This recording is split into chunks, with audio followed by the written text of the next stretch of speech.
Bom dia, pessoal. Felipe falando aqui. Nós vamos continuar hoje a nossa conversa sobre o Bakhtin. E hoje nós vamos partir, vamos dizer assim, para a parte mais, enfim, para a discussão propriamente que nós vamos fazer aqui sobre o Bakhtin nas próximas aulas, é, que vai girar em torno dessas três obras que se chama, que são, na verdade, parte de um conjunto que se chama A Teoria do Romance, né? É, Essas três obras do Bakhtin, A Teoria do Romance, elas foram publicadas bem recentemente pela editora 34. Elas foram publicadas de 2015 a 2019, com traduções novas e tal, igual a editora costuma fazer.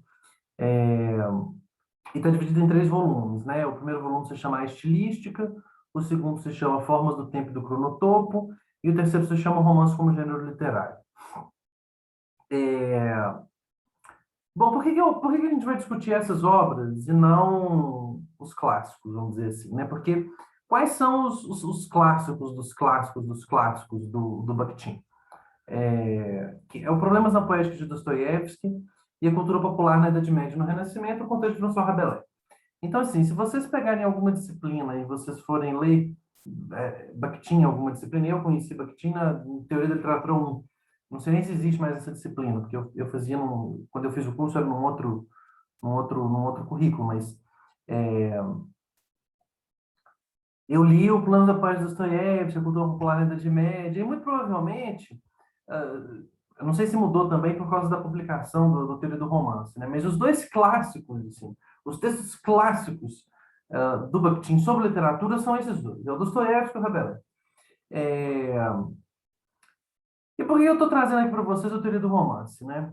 Bom, primeiro porque eu acho que é uma questão de contato com os outros autores, né? Então, assim, eu acho que o teoria do romance, da forma a forma como ele trata os problemas no teoria do romance, evidencia um pouco mais uma possível contraposição em relação, principalmente ao Lukács e ao Auerbach. Então, assim, eu acho que o Bakhtin aqui do Teoria do Romance dialoga mais facilmente com o Lukács e o Auerbach. E essa teoria do romance, assim, essas obras da teoria do romance, elas foram escritas ao longo da década de 1930, né? Com o Bakhtin já amadurecido e tal. E elas dialogam de forma muito intensa com o Problemas na Poesia de Dostoiévski e o livro dele sobre o Rabelais. Então, assim, o teoria do romance é meio como que a propedêutica para o Dostoiévski e o Rabelais, tá certo? Então, assim, são os estudos que depois vão culminar no livro sobre Dostoiévski.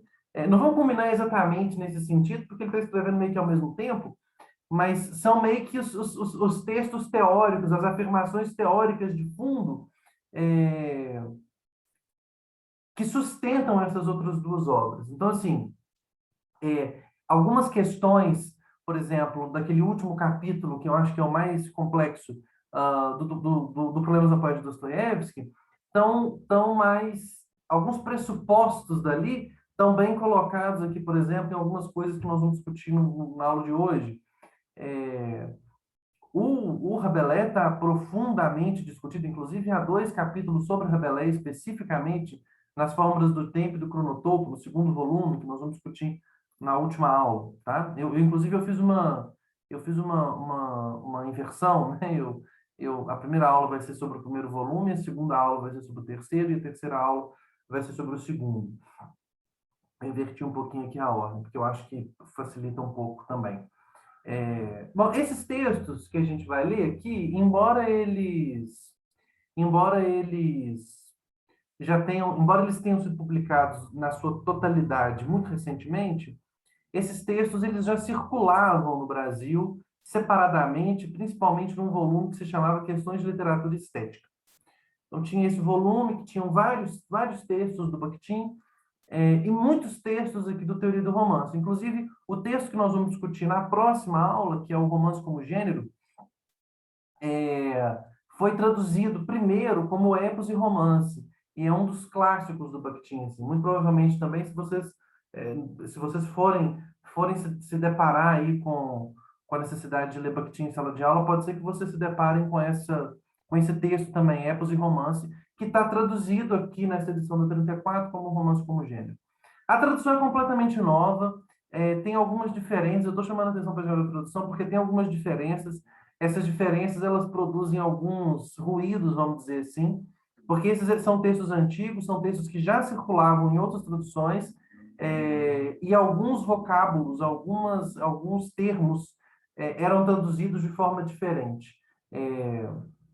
A começar pelo nome do texto, né? Epos e romance vira o romance como gênero literário.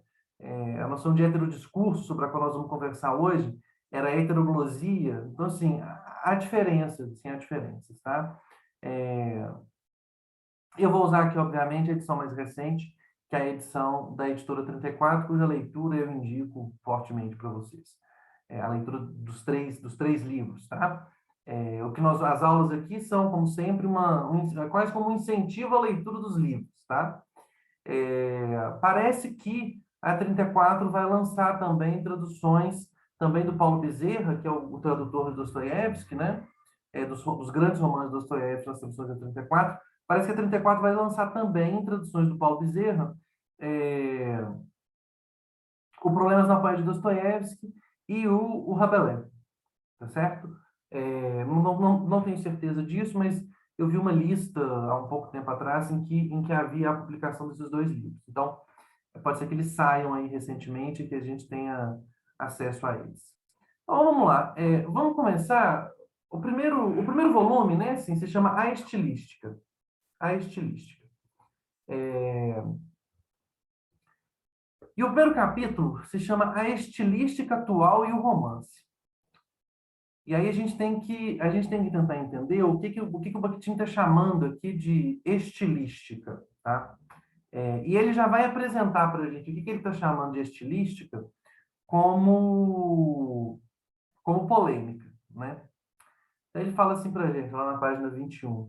O fio condutor deste livro é a superação do divórcio entre o formalismo abstrato e o igualmente abstrato ideologismo no estudo do discurso literário, e uma superação baseada numa estilística sociológica para a qual a forma e o conteúdo são indivisos no discurso concebido como fenômeno social, social em todos os campos de sua vida e em todos os seus elementos, da imagem sonora às camadas semânticas abstratas.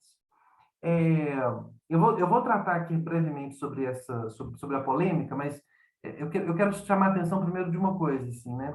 A estilística, ela é, de alguma forma, um estudo do discurso literário em todos os seus elementos, da imagem sonora às camadas semânticas abstratas. Então, a estilística é o estudo do estilo entendido como elaboração da língua, tá certo?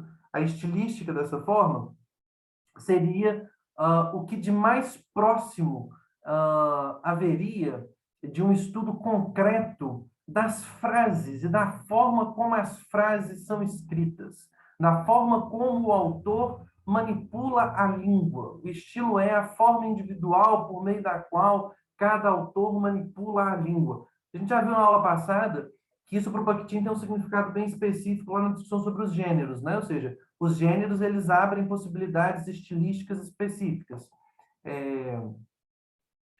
E, bom, no interior desse problema mais amplo e mais geral, que é a estilística, o que ele quer fazer? Ele quer superar o divórcio entre formalismo abstrato. O que seria formalismo abstrato? Formalismo abstrato é você fazer um estudo do estilo desconsiderando o aspecto social da formação do estilo. Ou, dizendo de uma outra forma, é você estudar o estilo desconsiderando aquilo que ele havia falado na aula passada, que os gêneros do discurso surgem dos campos da atividade humana. Certo? Ou seja, é um estudo que descola a elaboração da linguagem das questões sociais que estão envolvidas na elaboração da linguagem, ok? E, de outro lado, ele fala que também há um igualmente abstrato ideologismo no estudo do discurso literário, ou seja, de um lado formalismo, de outro ideologismo. O ideologismo entende o quê? Entende que simplesmente nós vamos buscar as matrizes ideológicas no interior do discurso social em que aquele estilo se insere. Ou seja, nós vamos buscar simplesmente a identificação ideológica e não vamos pensar na manipulação formal. E do outro lado, a gente pensa só na manipulação formal, sem pensar na inserção social daquela forma específica de elaborar a linguagem. Vocês vão ver que essa questãozinha aqui é uma questãozinha que nós vamos enfrentar nas próximas aulas de forma sistemática. Assim. Não só sobre o Bakhtin, também sobre o Antônio Cândido, sobre o Auerbach e tal. E uma superação baseada numa estilística sociológica. Então, assim, é a superação desse divórcio. E essa superação, ela vai estar baseada no quê? No que ele está chamando de estilística sociológica, para a qual a forma e o conteúdo são indivisos. E, gente, era aquilo que ele havia falado no texto sobre gêneros do discurso. Ele havia falado no texto sobre gêneros do discurso. Que nos gêneros do discurso, um determinado conteúdo se veicula a partir de uma determinada forma. Certo? Determinadas palavras carregam determinados sentidos sociais específicos, né? Concebido como fenômeno social. Social em todos os campos na sua vida e em todos os elementos, ou seja, é social da imagem sonora da palavra às camadas semânticas mais abstratas, ou seja, é social não apenas no sentido não apenas no sentido do aspecto semântico daquilo que está sendo produzido. Ou seja, é social não apenas no sentido do discurso ideológico que todo tipo de manifestação cultural implica, mas também é social no nível mais baixo, por exemplo, da imagem sonora das palavras. A imagem sonora das palavras está socialmente carregada de sentido, de significado. Bom, feito essa distinção, ele vai definir para a gente, então, o que é o estilo do romance. Porque o que ele está interessado é no romance, né? A relação da estilística atual com o romance. Então, ele conta para a gente que a estilística atual ela está baseada nesse divórcio, ou seja, ou ela é ideológica, ideologismo, ou ela é formalismo. Ele quer uma estilística sociológica. E agora a grande questão é a seguinte, ele já começa, isso aqui é logo nas primeiras páginas, aqui a gente está na página 27 e 28, é logo no comecinho, ele já dá uma definição do que é romance, do que ele entende como a especificidade estilística do romance, e todo o resto do livro é um desdobramento disso daqui. Então, nesse slide no próximo, está em germe tudo que eu vou falar daqui em diante, porque está aqui em germe tudo aquilo que vai ser desenvolvido depois. Ele fala para a gente. O romance, como um todo verbalizado, o que significa como um todo verbalizado? Significa o romance entendido a partir do seu estilo. Ou seja, o romance entendido a partir da elaboração da língua que ele coloca em movimento. É um fenômeno pluriestilístico, heterodiscursivo, heterovocal. Pluriestilístico, heterodiscursivo, heterovocal. Pluristilístico, muitos estilos, né? Pluralidade de estilos, ou seja, o romance ele não possui um estilo apenas, ele tem uma pluralidade de estilos. Ele é heterodiscursivo, hétero no sentido de muitos e diversos e diferentes entre si, ou seja, discursos que são diferentes entre si. O romance acolhe dentro do seu corpo verbal discursos que são diferentes entre si. Heterovocal, ou seja, as vozes sociais que falam no romance são vozes distintas, são vozes diferentes entre si. Ele acolhe várias vozes sociais, várias vozes, né? O termo heterodiscursivo, heterodiscurso, era traduzido antes como heteroglosia, tá? Essa é a palavra mais importante do livro inteiro, que foi traduzida de forma nova, tá? Antes era heteroglosia, virou heterodiscurso. Nele, no romance, o pesquisador esbarra em várias unidades estilísticas heterogêneas. Ou seja, o romance é composto de várias unidades estilísticas heterogêneas, ou seja, diferentes entre si.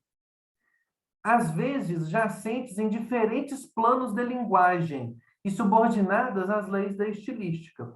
Ou seja, existe uma heterogeneidade de estilos e elas são jacentes em diferentes planos da linguagem, elas aparecem em diferentes formas, em diferentes planos de linguagem, e elas estão subordinadas às leis da estilística, do romance.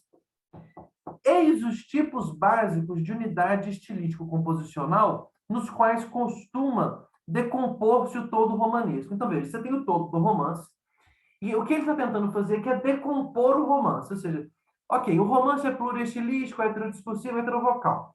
Como que a gente pode decompor, então, o romance? Quais são as unidades básicas a partir das quais a gente pode decompor o romance? Agora, olhem aqui o que ele fala. Ele faz uma enumeração. 1. Narração direta do autor da obra literária, em todas as suas multiformes variedades, ou seja, a palavra do narrador, né? Estilização das diferentes formas de narração oral do cotidiano. Estilização das diferentes formas de narração semiliterárias, escrita, cotidianas, cartas, diários, etc. Diferentes formas de discurso literário, mas extraliterário, do autor. Juízos morais, filosóficos, científicos, declarações retóricas, descrições etnográficas, informações protocolares, etc. Discursos estilísticos individualizados dos heróis. Se vocês prestarem atenção, isso daqui são os gêneros do discurso que ele havia falado antes, lá no texto de ontem. Ou seja, o que é a narração direta do autor da obra literária? É um gênero do discurso.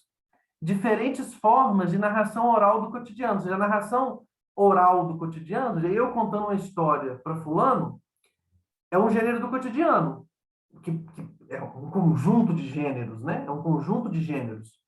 O romance faz o quê? O romance ele pega esses gêneros do cotidiano e ele estiliza, e ele traz para dentro da sua linguagem. Narração semiliterária, escrita, carta, diário, tudo isso. Observem que isso daqui é um dos elementos da definição clássica de romance. Se a gente for lá, se fosse dar uma aula sobre o que é romance, né?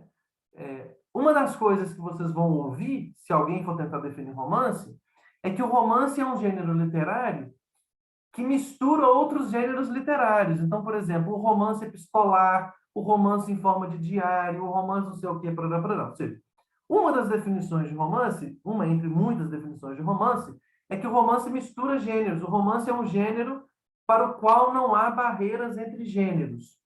Normalmente, a gente fala isso se referindo a gêneros literários, né? Ou seja, o romance introduz o verso, o romance altera a forma como o verso funciona, parará, parará. O que o Bakhtin está dizendo para a gente é o seguinte, olha, é que o romance, ele realmente acolhe dentro de si vários gêneros, mas não necessariamente apenas gêneros literários. Ele acolhe para dentro de si todos os gêneros do discurso, que ele estiliza os gêneros do discurso, ele subordina a sua estrutura estilística às características desses outros gêneros. Ou seja, quando um personagem no romance conta uma história para outro personagem, contar uma história oralmente para outra pessoa é uma forma de narração semiliterária cotidiana, narração oral do cotidiano. Quando eu mando uma carta para alguém, quando eu escrevo um diário, eu estou fazendo uma narração semiliterária cotidiana. O que o romancista faz é captar esses vários gêneros do discurso que existem no mundo cotidiano, na sua sociedade, e trazê-los para dentro do romance. Ou seja, o romance é como se fosse um gênero que é uma esponja de gêneros. O romance é um gênero que acolhe dentro do seu corpo verbalizado, dentro do seu todo verbalizado, esses vários outros gêneros, ok? Discurso estilístico individualizado do herói, quando o herói fala, quando o herói discursa no romance, né? Quando essas unidades estilísticas heterogêneas, porque elas são heterogêneas, elas são muito diferentes entre si, o diálogo cotidiano, o juízo moral, a carta, a conversa de bar, Quando essas unidades estilísticas heterogêneas passam a integrar o romance, neste se combinam num harmonioso sistema literário e se subordinam à unidade estilística superior do conjunto. Ou seja, quando eu tenho uma carta dentro de um romance, a carta dentro do romance não é como a carta do mundo real. A carta dentro do romance está subordinada ao estilo que o autor atribui àquele romance, né? Ela está estilizada, que não pode ser identificada com nenhuma das unidades a ele subordinadas. Ou seja, o estilo do romance não está subordinado, ele não se subordina, ele não se identifica com nenhum desses outros gêneros específicos. Ele não é o diálogo do cotidiano, ele não é a carta, ele não se identifica com nada disso especificamente. A originalidade estilística do gênero romance romanesco reside de fato na combinação dessas unidades subordinadas, mas relativamente independentes, às vezes até heterolinguísticas, ou seja, em línguas diferentes, na unidade superior do conjunto. Então, por exemplo, vou dar um exemplo corriqueiro para vocês. Corriqueiro não, vou dar um exemplo de um dos maiores romances do século XIX. Se vocês forem ao Guerra e Paz, por exemplo, do Tolstói, na tradução nova do Rubens Figueiredo, na tradução nova de 10 anos quase do Rubens Figueiredo, vocês vão ver lá no Tolstói que partes do diálogo estão em francês, partes do diálogo estão em russo, né? E aí o Rubens Figueiredo, sabiamente, na hora que ele vai fazer a tradução, aquilo que está em russo, ele manda para a gente em português. Aquilo que está em francês, ele mantém em francês, porque lá no romance original você tem essa diferença linguística. São dois gêneros diferentes, existe um aspecto heterolinguístico no romance. O romance é escrito majoritariamente em russo, obviamente, com longuíssimos trechos em francês. Porque a elite russa da época falava francês, e quando Tolstói vai fazer uma conversa, um diálogo de uma certa elite russa, para a qual ele quer atribuir, não é? A característica de ligada ao mundo ocidental, ele faz aquela elite conversar em francês, ok? Ou seja, isso aqui é um aspecto heterolinguístico do texto. Na unidade superior do conjunto. O estilo do romance reside na combinação de estilos. Ou seja, o que é o estilo do romance? É a combinação dos estilos. A linguagem do romance é um sistema de linguagens, certo?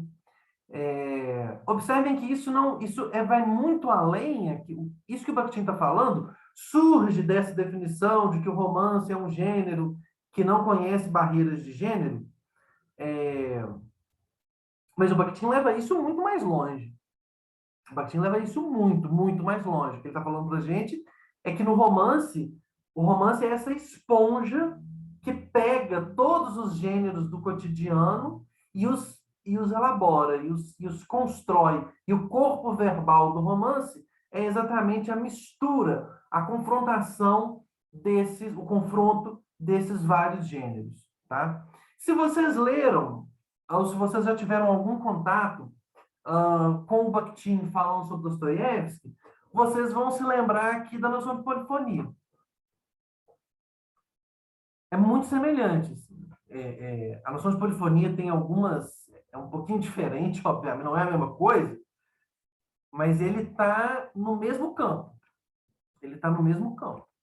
Ou seja, existe um aspecto polifônico no romance do Dostoiévski. Né? Esse aspecto polifônico se manifesta nas variadas vozes sociais que falam no romance. Essas vozes sociais que falam no romance estão caracterizadas pela elaboração da própria linguagem, ou seja, existe um elemento social, e esse elemento social, que são a multiplicidade de classes sociais, de espaços sociais que estão representados, e essa multiplicidade de classes, ela é captada por uma multiplicidade de sentidos, de estilos, que ele vai dizer para a gente, por uma multiplicidade de gêneros do discurso. Ok? Aquela noção de polifonia surge, vamos dizer, desse elemento aqui. Né? A grande diferença é que lá o Bakhtin entende a polifonia como algo distintivo da poética do Dostoiévski, né? Por isso que eu estou falando que é parecido, mas não é a mesma coisa, porque tem diferenças, né? Existe um aspecto de confronto específico que não está implicado aqui nessa noção de heterodiscurso, ou seja, a polifonia pressupõe o confronto dessas muitas vozes, né? No caso lá, por exemplo, existem vários momentos, vários trechos em que ele vai falar que o Dostoiévski é um autor polifônico, o Tolstói não é um autor polifônico. Aqui não tem esse tipo de distinção, porque aqui ele está fazendo teoria do romance. Aqui ele falando, todo romance funciona assim. Todo romance é assim. Se não for assim, não é romance. Ou seja, aquilo que ele está chamando de polifonia se parece com isso daqui. É uma forma específica de elaborar esse aspecto pluriestilístico, heterodiscursivo e heterovocal. A polifonia é uma forma específica que ele está discutindo lá sobre o Dostoiévski, elaborar isso daqui. Mas aqui, na forma como ele está elaborando na teoria do romance, isso aqui é uma característica de todo o gênero romance. De qualquer romance, do romance bom, do romance ruim, do Tolstói, do Dostoiévski, do grande romancista, do romancista menor, de todo mundo. Para ser romance, tem que ser isso daqui. A polifonia não, a polifonia é uma característica distintiva de alguns escritores. Mas a noção de polifonia está profundamente relacionada com essa noção aqui. Profundamente relacionada com essa noção aqui. Ok? A noção de polifonia é meio que uma intensificação do grau do heterodiscurso, ou seja, um heterodiscurso mais intensificado e que se estrutura de uma forma específica. Tá certo? Mas aqui está a base teórica disso que ele está falando. Bom,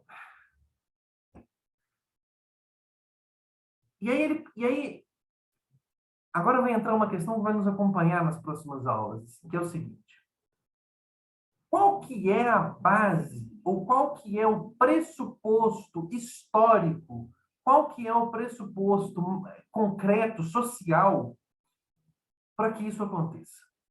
Não é? Porque toda a teoria do romance implica ou dialoga com uma história do romance, né? Ah, aliás, o próprio Bakhtin diria que isso é muito sintomático da teoria do romance, né? Porque teorias de outros gêneros não necessariamente implicam uma história daquele gênero. Você pode fazer uma teoria da poesia lírica sem necessariamente implicar uma história da poesia lírica. O romance é impossível. Não existe teoria do romance que não implique uma história do romance, né? Enfim, na próxima aula a gente inclusive o Bakhtin vai tratar exatamente disso. É, Mas o fato é o seguinte: o romance é um gênero que passa a existir a partir de momentos muito específicos da história humana e de momentos relativamente recentes da história humana. Recentes que eu digo que nós conseguimos olhar para trás hoje e identificar o momento. Porque, por exemplo, a poesia épica, a gente não consegue fazer isso. A poesia lírica, a gente não consegue fazer isso. A gente não consegue dizer, de fato, quando foi que começou esse negócio de poesia épica, de poesia lírica, de texto dramático. A gente não consegue dizer exatamente isso, né? A gente consegue fazer as nossas matas, o Homero, e aí você escava um pouquinho, descobre que tem um texto anterior, e o teatro, mas aí tem os hindus, e a gente não sabe exatamente em que momento passa a existir, em que lugar do mundo isso começa, né? Esses outros gêneros. Principalmente esses gêneros maiores, né? No caso do romance, não. No caso do romance, a gente sabe exatamente, mais ou menos, quando que ele começa, né? A gente sabe quando que ele começa, como que ele se desenvolve, e a gente conhece a história dele, né? Ele tem uma história muito identificável, ele é um gênero muito recente. E uma das perguntas mais importantes para toda a teoria do romance é: o que dá origem ao romance? Por que que, num determinado momento da história humana, a gente começa a produzir textos literários que a gente vai chamar de romance, que não se produziam antes? Por que que a gente não continuou simplesmente fazendo poesia épica, lírica e dramática? Por que que a gente passou a fazer esse outro tipo de produção literária? Então, toda a teoria do romance tem que responder isso, né? Se vocês forem lá ao Lukács, por exemplo, qual é a resposta que o Lukács dá? O mundo burguês. Se vocês se lembrarem do que o Lukács está falando para a gente, o que ele vai dizer o romance começa com o mundo burguês. O que faz com que surja o romance se chama o mundo burguês. O Bakhtin vai dar uma resposta mais complexa, mas também relacionada com esse negócio de mundo burguês, tá? Ao longo dessa aula e da próxima, eu vou tentar tensionar um pouquinho a resposta dada pelo Lukács e a resposta dada pelo Bakhtin, porque são respostas muito diferentes, mas que estranhamente dialogam em vários sentidos. Assim. Então, vamos lá. Uma das respostas que o Bakhtin vai dar é a estratificação linguística, tá? Ou seja, para que haja heterodiscurso, precisa de ter estratificação linguística. Precisa haver diversidade linguística. Então, veja lá. A estratificação interna de cada língua, ou seja, cada língua vai se estratificando, em cada momento de sua existência histórica, é a premissa indispensável do gênero romanesco.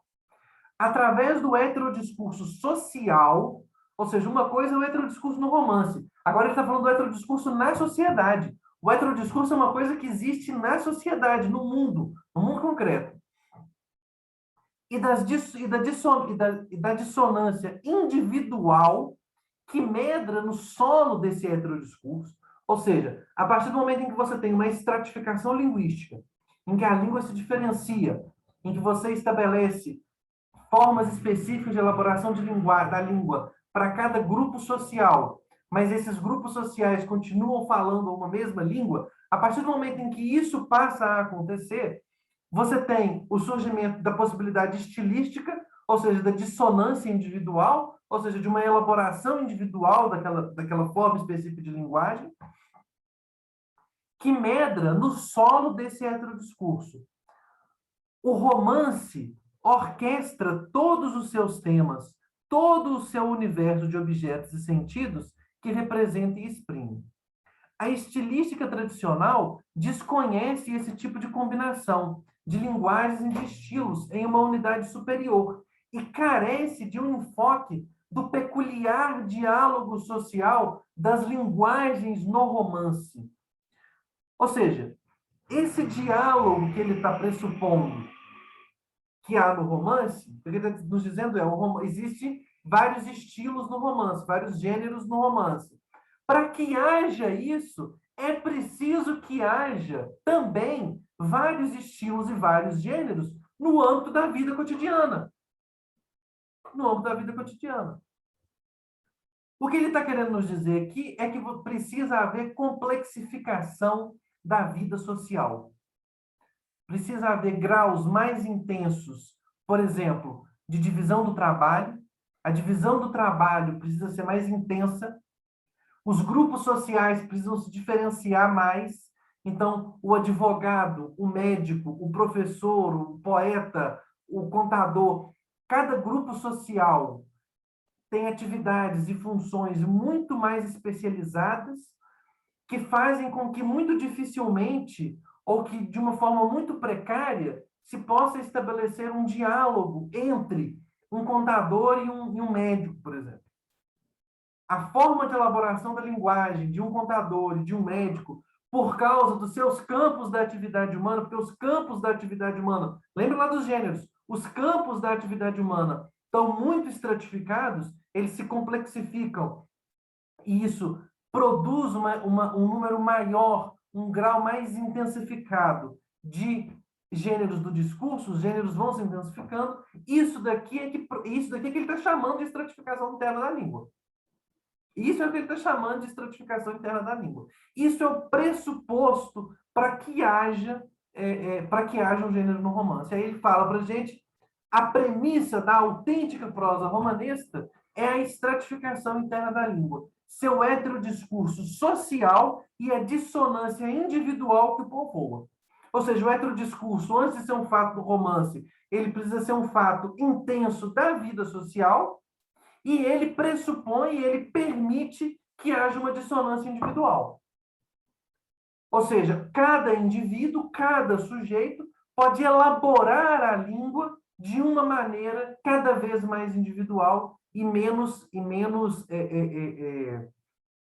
marcada ou menos caracterizada pela homogeneização do uso social da língua naquele sentido, naquele gênero, naquele momento. Bom, e aí ele continua. Não tomamos a língua, aqui, retomando algo que havia sido dito lá no texto anterior, né? Ou seja, naquela oposição dele entre enunciado e oração, né? Não tomamos a língua como um sistema de categorias gramaticais abstratas. Tomamos a língua ideologicamente preenchida. A língua enquanto cosmovisão e até como uma opinião concreta que assegura um máximo de compreensão mútua em todos os campos da vida ideológica. Ou seja, para o Bakhtin, a língua, a organização da língua é um fenômeno ideológico. Ela está imbuído, está embutido na organização, na forma de funcionamento da língua, determinadas cosmovisões, né? A língua enquanto cosmovisão e até como uma opinião concreta. A língua, vou dar um exemplo banal, mas que eu acho que pode ajudar talvez vocês a compreenderem, né? Se a gente pensar, por exemplo, uma palavra como gestão, por exemplo, a palavra gestão, ela tem um significado concreto, né? Você vai no dicionário, gestão tem um significado. Só que a palavra gestão, quando ela está dita, ela implica toda uma cosmovisão e todo um posicionamento social em relação a determinados aspectos da vida social. Ou seja, a gestão, a palavra gestão, está embutido na palavra gestão uma identificação ideológica. Ou seja, ela é uma opinião concreta que assegura um máximo de compreensão mútua em todos os campos da vida ideológica. Tá certo? Ou seja, quando você atribui valor à palavra, você possibilita a compreensão. Por isso, a língua única... Veja, só antes da gente continuar, só se a gente retoma isso daqui, juntando com o que ele tinha acabado de falar aqui, a gente chega nesse aspecto profundamente social disso que ele está falando. Ou seja, quando ele está falando de estratificação linguística, esse não é um fenômeno simples e puramente de estratificação linguística. Quando ele fala de estratificação linguística, ele está implicando no fenômeno da estratificação linguística uma série de outros fenômenos correlatos, de fenômenos sociais mais amplos, de mudanças sociais mais amplas.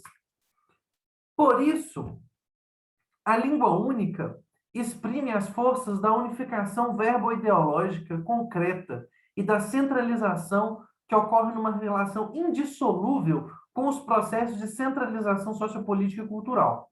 Então, veja, a língua única, diferente da variedade linguística, da estratificação linguística, do heterodiscurso social, a língua única exprime forças de unificação verbo-ideológica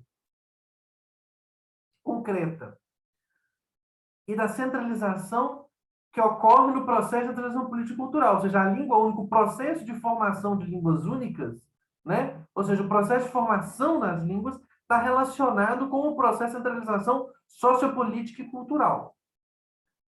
As forças centrípetas da língua, materializadas numa língua única, atuam no meio de um efetivo heterodiscurso.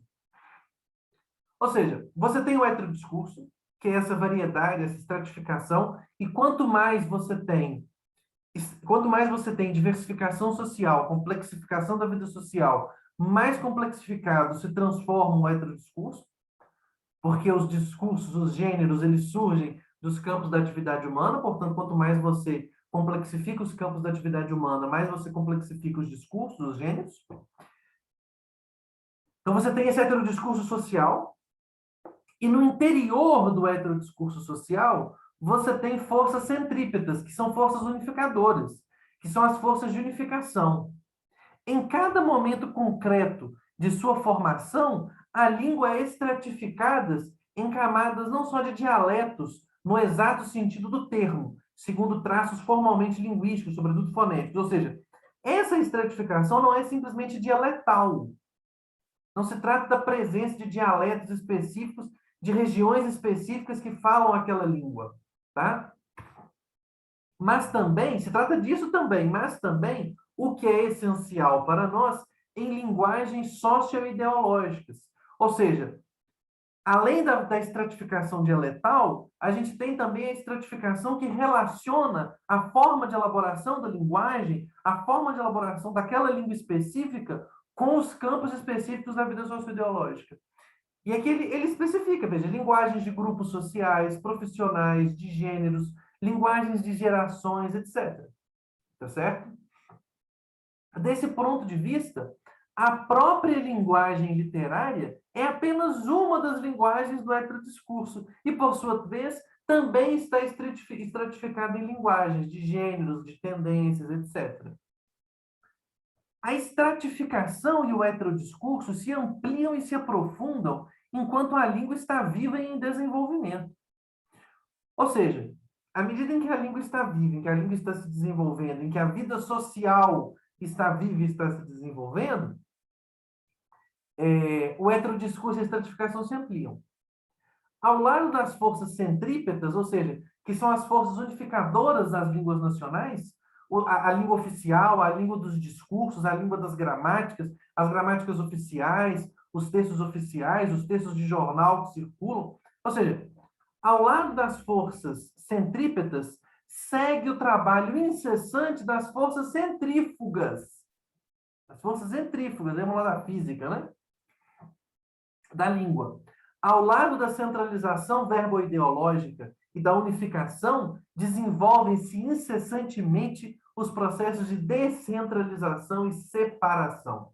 Ou seja, o que ele está falando é, existem dois movimentos aqui. Existem dois movimentos aqui. Um é o movimento de unificação nacional das línguas, o que garante que existe uma coisa que se chama português, espanhol, francês, italiano, russo, alemão, parará. Existe um processo de unificação. As forças centrípetas que unem a língua num centro. Essa é a centralização verbo-ideológica. Do outro lado, você tem as forças centrífugas, que é o desenvolvimento da vida social, ou seja, a vida social cotidiana acontecendo e as pessoas elaborando e reelaborando a língua das mais variadas maneiras. E isso vai descentralizando a língua, ou seja, uma determinada palavra que assume um determinado sentido num determinado contexto, quando ela começa a circular, ela assume outro sentido em outros contextos, né? Ou seja, de um lado, a palavra gestão, para voltar aqui no nosso exemplo, ela está vinculada a um sentido ideológico que a gente chamaria de neoliberal, ou a tendência de pensamento neoliberal, ou gerencialistas, por exemplo. Mas eu posso pegar essa palavra e usar essa palavra de forma paródica. Ou seja, eu posso através de uma paródia, através de uma sátira, a palavra gestão, ou seja, dizer a palavra gestão sem se identificar com o discurso ideológico, significa, de alguma forma, satirizar o discurso ideológico e todo o arcabouço ideológico que está por trás da palavra gestão no nosso mundo hoje, na nossa sociedade hoje. Enquanto as variedades básicas de gêneros literários se desenvolvem, e aqui, agora começa por que ele está discutindo tudo isso, né? Ou seja, enquanto as variedades básicas dos gêneros literários, o drama, a poesia lírica e a épica, se desenvolvem no curso das forças centrípetas, unificadoras e centralizadoras da vida verbo-ideológica, o romance e os gêneros da prosa literária que gravitam em torno dele formam-se historicamente no curso das forças centrífugas descentralizadoras. Ou seja, o que ele está nos dizendo é, os gêneros tradicionais, a poesia épica, a dramática e a lírica, nas suas infinitas subdivisões de gênero, esses três gêneros básicos fundamentais, eles se desenvolvem do lado das forças centrípetas e unificadoras, ou seja, eles se desenvolvem em torno da ideia da unificação da língua, em torno da ideia de uma língua única. O romance, por outro lado, se desenvolve em torno da ideia de uma multiplicidade, de uma variedade de línguas. Tá certo? Ou seja, o romance se vincula ideologicamente, vamos dizer assim, com as forças centrífugas descentralizadoras, os outros gêneros se vinculam às forças centralizadoras. Nós vamos discutir isso aqui, vai voltar nas próximas aulas de várias outras formas, tá? E vai ficando mais claro, né? Bom, aí ele fala, né? Isso aqui é uma coisa que nós vamos voltar muitas vezes e que Na próxima aula, principalmente, nós vamos discutir muito. Mas ele já traz aqui, nesse comecinho do livro, né? Que é o seguinte, por que eu acho que isso daqui é uma coisa, de alguma forma, significativa? Na tradição que a gente poderia chamar de hegeliano-marxista, ou seja, na tradição que vai do Hegel ao Lukács, né? Tradição hegeliano-marxista, a tradição hegeliano-lukáciana, a retomada que o Lukács faz da teoria do romance do Hegel na década de 30, que é o que a gente estudou na terceira aula, se não me engano, épica e romance estão relacionados. Ou seja, o romance é a epopeia do mundo burguês. E vocês se lembram lá do Lukács falando que, na afirmação do Hegel, tem duas descobertas importantes. A primeira delas é que o romance é uma forma de épica. O romance está dentro do gênero épico. A segunda é que ele é uma forma específica diferente da forma do mundo clássico, mas ele é épico. O romance está dentro do gênero épico. Existe uma relação de identificação entre o romance e o gênero épico, especialmente entre o desenvolvimento do romance e Homero, o gênero épico também, a gente fica falando de gênero épico, como se nessas definições, principalmente nessas definições mais antigas de épico, entrasse alguma coisa que não fosse Homero. Homero, tá? Sempre que eu falar épico, Homero, lembre-se da Ilíada, de Homero. O romance é o Homero trazido para o mundo burguês, para o mundo prosaico. Lembram lá que o Lukács fala? Ou seja, a vitória da prosa sobre a poesia. O romance é a vitória da prosa sobre a poesia. Mas ele está no campo do épico. O Bakhtin, e isso na próxima aula, a próxima aula é quase só sobre isso, o Bakhtin rompe completamente com essa ideia. Ou seja, o romance é completamente diferente do épico para o Bakhtin. A diferença entre romance e epopeia é substancial. É, de alguma forma, a diferença fundamental que vai definir o romance. Então, quando ele está falando aqui, ó, que os outros gêneros se desenvolvem nas forças centrífugas, ele está falando da epopeia, ele está falando de Homero. Ele está falando de Homero. Nessa diferença entre épica e romance, ele fala, ignora-se a profunda diferença entre a representatividade romanesca e a puramente épica. As diferenças entre o romance e a poesia costumam ser percebidas apenas nos planos composicional e temático. Essa diferença é interessantíssima, porque, veja, quem que costuma perceber a diferença no campo composicional e temático? A tradição hegeliana. A tradição hegeliana. Quem compreende a diferença no plano composicional e no plano temático é o Hegel, retomado lá pelo Lukács, vira a tradição marxista hegeliana. O que o Bakhtin está nos falando é, existe uma outra diferença. A diferença não está só no plano da composição e do tema. Ou seja, a diferença não é simplesmente que você tenha o abandono da poesia e de um mundo heróico em oposição ao mundo prosaico que está sendo representado no romance. Não, ele está falando, existe uma diferença estilística entre a épica e o romance. Isso vai ser tratado aqui na continuação. Bom, dito isso, feita essa definição inicial, esse livro tem vários capítulos em sequência. Nós vamos ver só mais um e uns pedacinhos de um outro lá na frente. O próximo é o que nós vamos discutir talvez mais detalhadamente, que é esse em que ele vai diferenciar a poesia do romance. Essa diferença entre poesia e romance, vocês vão ver na próxima aula que largamente a gente pode entender como a diferença entre épico e romance. Então, quando ele está falando poesia aqui, a gente pode, de alguma forma, entender Homero também. Não só assim, o problema que ele vai tratar aqui, quando ele for tratar no texto da próxima aula, ele vai tratar numa linguagem mais especificamente vinculada à oposição entre o épico e o romance, né? Aqui ele está falando da poesia de forma geral, mas a oposição é muito semelhante, né? Há depois um capítulo em que ele vai fazer um capítulo muito interessante, inclusive, cuja leitura eu indico muito, porque é um capítulo em que ele vai concretizar tudo que ele está falando em análises de trechos. Ele vai mostrar como que essa variedade de discursos do romance, porque o que nós vamos continuar vendo aqui é a tentativa dele de definir o romance a partir da contraposição entre romance e poesia. Então, ele está dando aqui definições de romance, parará, E a gente vai continuar vendo aqui ele tentar definir romance. Ele vai continuar tentando definir romance. No capítulo seguinte, ele meio que para de tentar definir romance e ele vai mostrar quais são os mecanismos concretos que o romance utiliza para poder introduzir o heterodiscurso. É um capítulo interessantíssimo. É um capítulo interessantíssimo. Eu não coloquei ele aqui porque a gente poderia fazer uma aula só sobre aquele capítulo, porque ele de fato é um capítulo muito rico, porque é um capítulo em que ele vai pegar, por exemplo, o romance do Dickens, ele vai pegar os romances do Dickens, ele vai mostrando como que essas linguagens vão entrando dentro do romance, como que elas vão compondo o romance. Algo muito semelhante ao que ele faz também lá no Dostoiévski. Tá? Algo muito semelhante também ao que ele faz lá no Dostoiévski, ou seja, é a definição e depois tem aquele capítulo longo em que ele vai mostrando os mecanismos por meio dos quais aquela afirmação teórica se concretiza praticamente nos romances.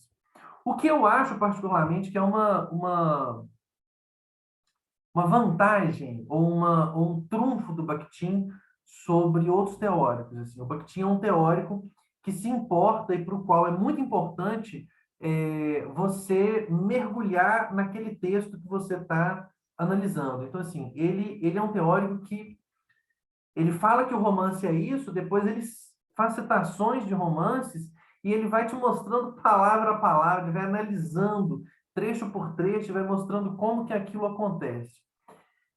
Esses capítulos, né, ou seja, todo teórico sério faz isso. Né? O Bakhtin faz de uma forma mais intensa, porque no Bakhtin existe essa confluência entre língua e literatura, e a análise dele baixa literalmente ao nível linguístico. Né? Mas, bom, tem esse capítulo, que é um trunfo, eu acho, do livro, um dos capítulos mais interessantes do livro, um capítulo longuíssimo também. E depois ele tem um capítulo histórico, em que ele vai mostrar o desenvolvimento estilístico, as duas linhas, né, do desenvolvimento estilístico do romance europeu, em que ele vai fazer também ali uma linha histórica. Nós não vamos tratar desses dois, nós vamos parar aqui nesse do discurso da poesia e do romance, é, mas na última aula a gente volta também com uma dicção um pouco mais histórica, porque o segundo livro que nós vamos discutir na última aula, ele também parte de um conjunto de ensaios históricos, tá? Pois bom, então vamos continuar aqui lendo esse negócio. Então ele vai tentar diferenciar agora o discurso na poesia e o discurso no romance. Né? E aí ele fala para a gente o seguinte: na imagem poética, em sentido restrito, na imagem tropo, toda a ação e a dinâmica da imagem-palavra desencadeiam-se entre o discurso, com todos os seus elementos, e o objeto, em todos os seus elementos. Vamos tentar entender isso daqui. Na imagem que está construída na poesia, quando a gente pega o poema e se constrói uma imagem no poema, imagem em sentido, na imagem tropo, né? Tropo aqui no sentido de lugar comum, né? Imagem, figura de linguagem, tropo aqui no sentido de figura de linguagem. Toda a ação e dinâmica da imagem-palavra desencadeiam-se entre o discurso e o objeto. Ou seja, toda a dinâmica das figuras de linguagem, para facilitar, assim, né? Construída, sempre que se constrói uma imagem de alguma coisa na poesia, essa imagem ela está vinculada na relação entre o discurso poético que está sendo elaborado naquele momento e o objeto. Então eu vou, sei lá, escrever um poema sobre a árvore, sobre uma árvore. Quando eu estou escrevendo um poema sobre uma árvore, toda a ação e a dinâmica da imagem árvore e da elaboração linguística que eu faço está circunscrita na relação entre a minha elaboração da linguagem e o objeto árvore, que eu estou descrevendo, a partir do qual eu estou construindo uma imagem. O discurso mergulha na riqueza inesgotável e na diversidade contraditória do próprio objeto, em sua natureza virgem e ainda não exprimida. Ou seja, o discurso mergulha na riqueza inesgotável e na diversidade contraditória do próprio objeto. Ou seja, quando eu estou escrevendo um poema sobre a árvore, o que me interessa é a árvore. O que confere interesse e diversidade e riqueza a milhões de poemas sobre árvores que devem existir na história da humanidade, o que vai conferir a riqueza e a diversidade desses poemas é a relação sempre complexa que a humanidade estabelece com as árvores, ou seja, que significado eu atribuo para as árvores e quais são as características das árvores que eu coloco e como que eu elaboro um poema sobre uma árvore, ou seja, toda a questão está na relação árvore-discurso. E a árvore desse discurso é virgem, nunca se falou sobre ela antes. Ou seja, o discurso da poesia toma o objeto como um objeto virgem. Por isso, não pressupõe nada além do limite do seu próprio contexto. Ou seja, quando eu estou escrevendo um poema sobre a árvore, eu não pressuponho nada que não seja o meu discurso sobre a árvore, exceto, é claro, os tesouros da própria língua, ou seja, certas palavras, as possibilidades expressivas, porã. O discurso, e agora vem a grande questão, o discurso lá na poesia esquece a história da controversa apreensão verbal de seu objeto e o igualmente presente heterodiscurso dessa apreensão. Vejam aqui. Quando eu estou fazendo poesia, eu esqueço que existem milhões e milhões e milhões de poemas sobre árvore. E eu escrevo um poema sobre a árvore como se o meu poema fosse o primeiro poema sobre a árvore. Vejam, o Bakhtin o Bakhtin não é ingênuo o suficiente de querer imaginar que todo poema reinicia a linguagem. Não, não é isso que ele está falando. O que ele está falando é que isso é um pressuposto da linguagem do poema. Ele não está falando que o poeta, quando vai escrever o poema, não tem conhecimento dos outros poemas sobre árvore. Não se trata disso. Mas é que, para que o poema se constitua como tal, para que a obra poética se constitua como tal, não entra na consideração do poema, o poema não considera as outras apreensões daquele objeto. Tá certo? Ou seja, aquele objeto é um objeto virgem naquele poema. Tá certo? O oposto se dá com o prosador ficcional. Veja, a ficção é completamente diferente. A quem o objeto começa por revelar exatamente essa variedade heterodiscursiva social de seus nomes, definições e avaliações. Ou seja, o romancista, quando trata da árvore, ele não trata da árvore.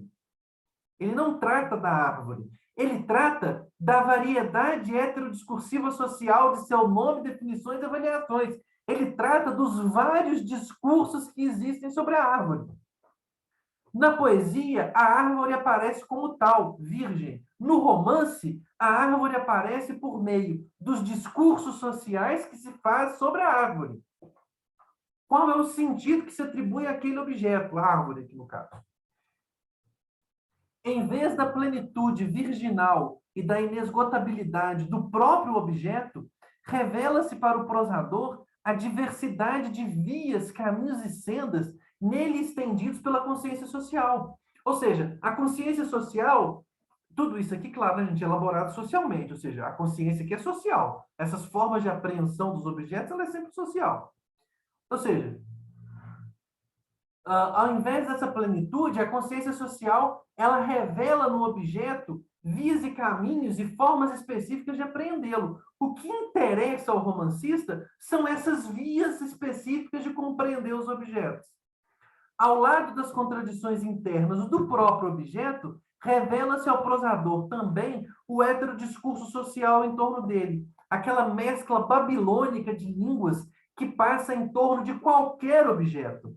A dialética do objeto se entrelaça com o diálogo social em torno dele.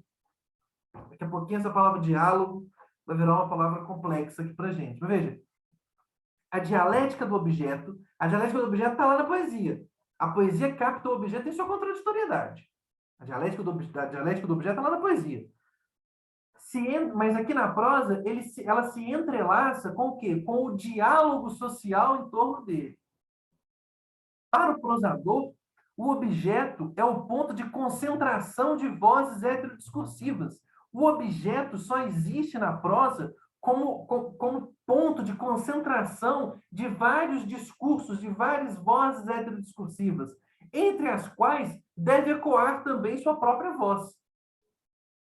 Essas vozes criam no campo necessário para a voz do prosador, fora da qual os matizes de sua prosa ficcional são imperceptíveis. não é common, tá certo? Bom, então, dito isso, entra a outra palavra mágica do Bakhtin, né?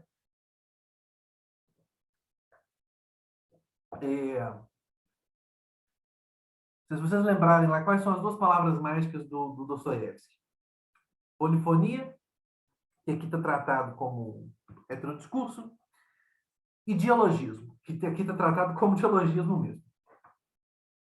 Ou então, depois que ele diz isso, ou seja, depois que ele parte dessa ideia de que na prosa o que interessa não são os objetos, mas a multiplicidade de apreensões desses objetos, ele vai tratar sobre o aspecto dialógico dessa compreensão, ou seja, a compreensão que nós temos dos objetos, ela só funciona e ela só existe se nós levarmos em consideração o aspecto dialógico da apreensão do objeto que vai estar representado no romance. Ou seja, a linguagem que aparece no romance é uma linguagem na forma dialogizada. Se vocês se lembrarem se vocês se lembrarem da aula passada, em que nós discutimos, eu não entrei exatamente na aula passada na noção de dialogismo, né? Mas se vocês lembrarem lá, por exemplo, no finalzinho, naquele último slide, quando ele está especificando as formas de caracterização do enunciado, ele vira e fala, ó, o enunciado é a categoria fundamental da língua em oposição à oração. A oração é uma categoria abstrata, a oração só existe para a compreensão das estruturas abstratas da língua, formais.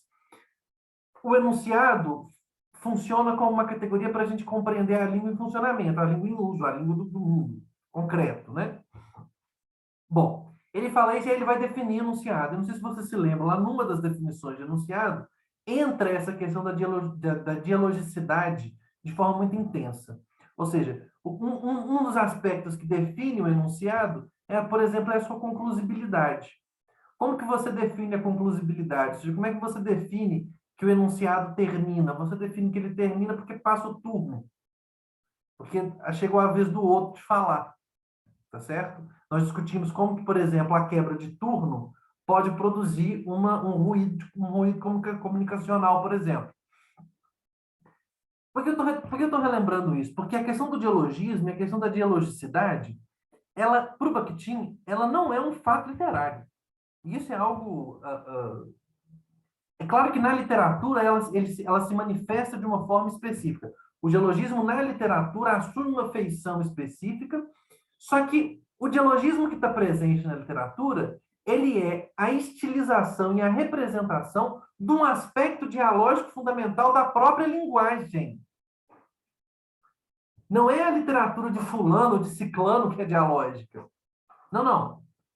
A língua, a forma como nós concebemos a língua, a forma como nós usamos a língua, sempre pressupõe, mesmo quando na forma do monólogo, ou seja, mesmo quando nós falamos sem ter ninguém que nos responda, mesmo na forma do monólogo, a construção interna das sentenças pressupõe uma resposta.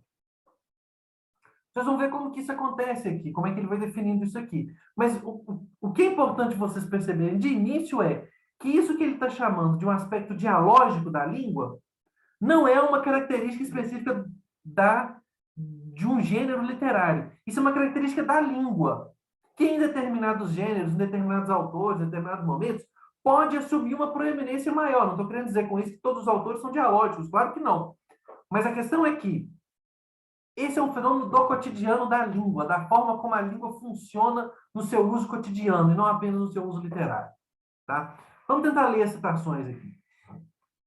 Bom, ele fala para a gente, conceber um objeto, conceber seu objeto pelo discurso é um ato complexo, que é o que o romance faz. O romance não concebe o objeto pelo objeto, o romance concebe o objeto por meio dos múltiplos discursos, dos vários heterodiscursos sociais que se produzem sobre aquele objeto. Por um lado, todo objeto pré-condicionado e contestado é elucidado. Por outro, é obscurecido pela opinião social heterodiscursiva, pelo discurso do outro sobre ele. E nesse complexo jogo de claro e escuro, porque ele é todo objeto que está pré-condicionado e contestado é elucidado. O heterodiscurso elucida tudo. Ele atribui sentido a tudo, né? mas ele também obscurece tudo na mesma medida em que ele atribui sentido. Ou seja, nesse complexo jogo de claro e escuro, entra o discurso que dele se impregna, que nele lapida seus próprios contornos semânticos e estilísticos. A interação dialógica que, no interior do objeto, ocorre em diferentes elementos de sua apreensão e prévia combinação socioverbal, torna complexa a concepção de tal objeto. Ou seja, não se trata simplesmente de uma concepção mecânica de que você tem um objeto, você tem várias opiniões que se manifestam em várias formas de elaborar a linguagem sobre aquele objeto. Não se trata disso. Se trata de um objeto que está no interior de um processo social e essas várias opiniões, esses vários heterodiscursos se relacionam. Eles se relacionam, existe uma interação dialógica. Ocorre entre diferentes elementos de sua apreensão e prévia combinação socioverbal.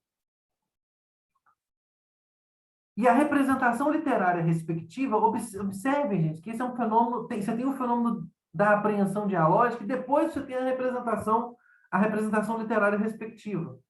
A imagem do objeto pode ser penetrada por esse jogo dialógico de intenções verbalizadas que nele se encontram e se entrelaçam. Pode não abafá-las, mas, ao contrário, ativá-las e organizá-las. Ou seja, a prosa romanesca joga com a relação entre esses vários heterodiscursos, com o fato de que esses heterodiscursos são, em sua esmagadora maioria, respostas uns aos outros. Eles estão sempre respondendo uns aos outros. E eles não funcionam em separado. Eles só funcionam juntos. E o objeto, como ponto fulcral disso, ele assume na sua própria definição, na sua própria estruturação, como objeto presente dentro do romance, ele assume esse aspecto múltiplo e dialógico. Ou seja, o dialogismo levado para dentro do próprio objeto faz com que o próprio objeto assuma no romance uma feição múltipla. A árvore no romance nunca é igual a si mesma. Ela muda o tempo inteiro. Por quê? Porque a existência própria da árvore implica, na prosa romanesca, a interiorização dentro do objeto árvore dos variados discursos sociais em torno desse objeto. O discurso surge no diálogo com sua réplica viva, como sua réplica viva. Veja, o discurso só existe no diálogo. Veja, o enunciado é uma categoria do diálogo. Forma-se na interação dinâmica com o discurso do outro no objeto. Forma-se com a interação dinâmica com o discurso do outro no objeto. Quando eu tomo o objeto árvore para representar, no romance, eu não tomo a árvore objeto virginal. Eu tomo a árvore definida por um determinado discurso. E quando eu, como prosador, vou tratar literariamente a árvore,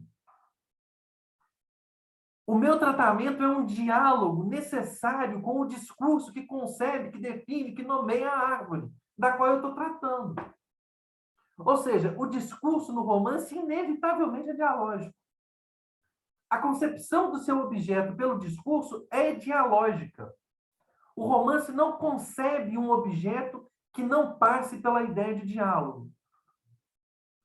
Com isso, porém, não se esgota a dialogicidade interna do discurso. Não é só no objeto que ela depara com o discurso do outro. Ou seja, quando eu pego um objeto para representar, como o objeto no romance não existe de forma virginal, mas existe embutido já das várias definições, nomeações e processos de significação social em torno daquele objeto, quando eu vou representar um objeto, qualquer objeto que seja que eu vou representar, eu já estou dialogando, mesmo que não tenha diálogo. Mas quando eu vou fazer o que ele está dizendo é quando eu vou descrever um objeto, eu já estou dialogando. Eu já estou dialogando com todos os discursos, com todas as formas sociais de conceber aquele objeto que estabilizaram aqueles determinados caracteres para os quais eu estou chamando atenção. Mas não é só assim que a gente faz isso. Todo discurso está voltado para uma resposta e não pode evitar a influência profunda do discurso responsivo antecipável. Isso é uma coisa que também estava colocada no texto anterior. Ele falava nisso, ou seja, o enunciado termina quando eu espero uma resposta. Só que isso não é, eu não cheguei a comentar nesse grau de detalhamento, só que isso não é simplesmente uma determinação exterior do enunciado. Isso o determina interiormente. Porque eu prevejo a resposta que eu vou ter àquele determinado discurso. Quando eu prevejo a resposta que eu vou ter, eu introjeto na elaboração do próprio discurso a resposta que eu vou ter sobre aquele discurso. Ou seja, a ideia de um discurso responsivo antecipável, ela determina as elaborações formais do discurso que eu estou elaborando. A ideia de que alguém vai responder, a ideia de que alguém vai ler o que eu escrevi e alguém vai pensar alguma coisa sobre aquilo que eu escrevi, essa ideia fundamental, ela determina a forma como eu escrevo, como eu construo aquilo que eu estou escrevendo. Tá certo? A expectativa da resposta determina a minha pergunta ou a minha elaboração da linguagem. O fenômeno da dialogicidade interna, como já dissemos, está presente em diferentes graus em todos os campos da vida da palavra. Na prosa literária, veja, não é um fenômeno literário, a prosa literária é um momento. Na prosa literária, sobretudo no romance, ela penetra de dentro para fora a própria concepção do seu objeto pelo discurso e a sua expressão, transformando a semântica e a estrutura sintática do discurso. Veja, isso aqui para o Bakhtin determina a semântica e a sintaxe do discurso. Determina as estruturas semânticas e sintáticas por meio das quais o discurso se constrói. E dentro do próprio objeto. Isso vem de dentro. Não é de fora. Não é de fora, é de dentro do próprio objeto. É porque o objeto no romance não existe senão por meio do heterodiscurso. Na poesia é possível você abafar isso. Porque na poesia, ou nisso que ele está chamando de poesia, o objeto existe para além dos discursos. Ele existe como um objeto. E eu o represento sempre como uma coisa nova. E eu sempre ignoro os discursos. Como no romance eu não posso ignorar os discursos, a resposta, o fato de que a minha elaboração sobre a árvore é uma resposta fundamental aos outros discursos que se constroem sobre a árvore, se transforma num fato fundamental da prosa. Tá certo? A orientação dialógica recíproca torna-se aqui uma espécie de acontecimento do próprio discurso, que o anima e o dramatiza de dentro para fora, em todos os seus momentos. Ou seja, isso daqui não é simplesmente que há um diálogo, não estão os personagens conversando. Isso é importante que vocês entendam. Dialogismo não são os personagens conversando. Dialogismo é qualquer coisa que se apresenta no romance. Um personagem, os sentimentos íntimos de um personagem são dialógicos.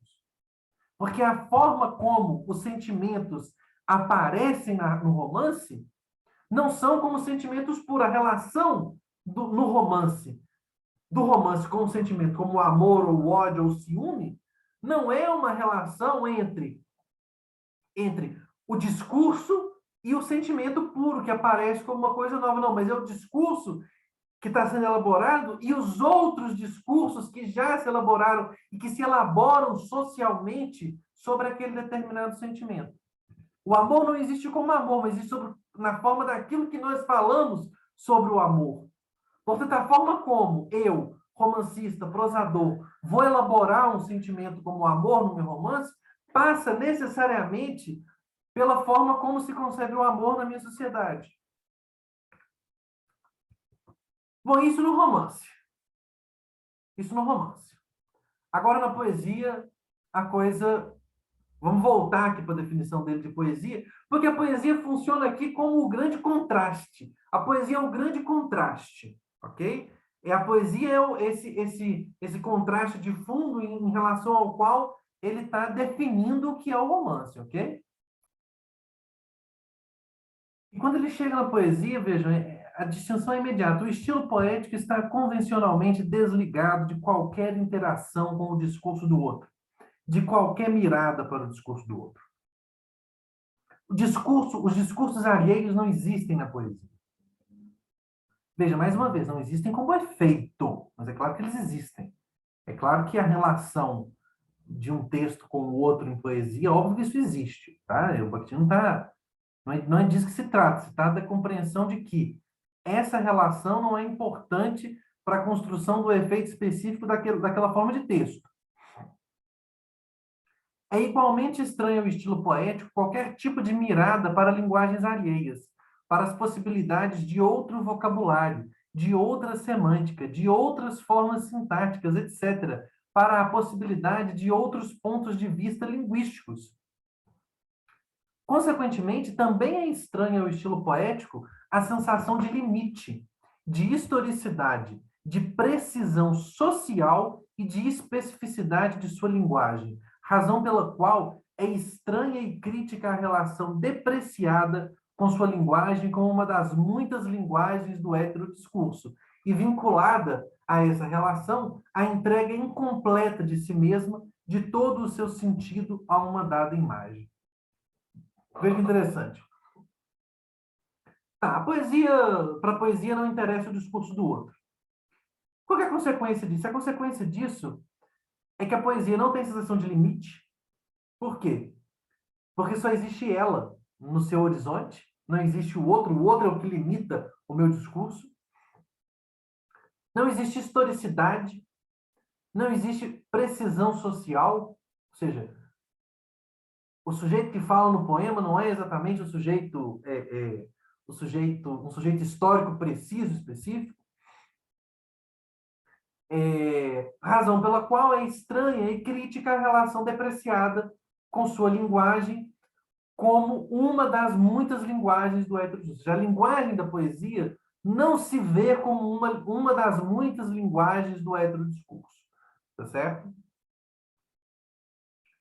Em uma obra de poesia, a imagem se realiza como indubitável, indiscutível e abrangente.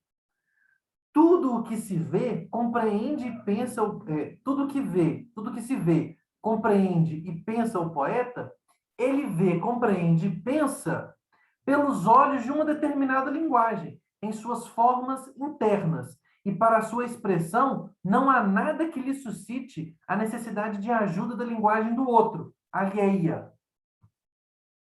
A linguagem de um gênero poético é um universo ptolomaico, único e singular, fora do qual nada existe e nada é necessário. Veja aqui, o ptolomaico, né? Em oposição ao Galileu, né? O ptolomaico em que a Terra é o centro do universo, esse modelo ptolomaico é esse modelo das forças centrífugas, né? Centrípetas, de que o Bakhtin estava falando antes. Ok? Então, a linguagem se realiza como indubitável, indiscutível e abrangente. Ou seja, aquilo que eu falo sobre um objeto num poema é indubitável, é indiscutível e é abrangente. A linguagem de um gênero poético é um universo ptolomaico, único e singular. As contradições, veja, olha que interessante, as contradições, os conflitos e as dúvidas permanecem no objeto, nas ideias, nas vivências, em suma, no material, mas não se transferem para a linguagem. Ou seja, na poesia, as dúvidas não se transferem para o material, elas não se transferem para a linguagem. Elas são um fenômeno do objeto. Ou seja, eu posso representar na poesia a dúvida. Eu posso ser um eu lírico que duvida de alguma coisa, um eu lírico incerto de alguma coisa. Mas a linguagem por meio da qual eu expresso a minha incerteza não pode ser incerta.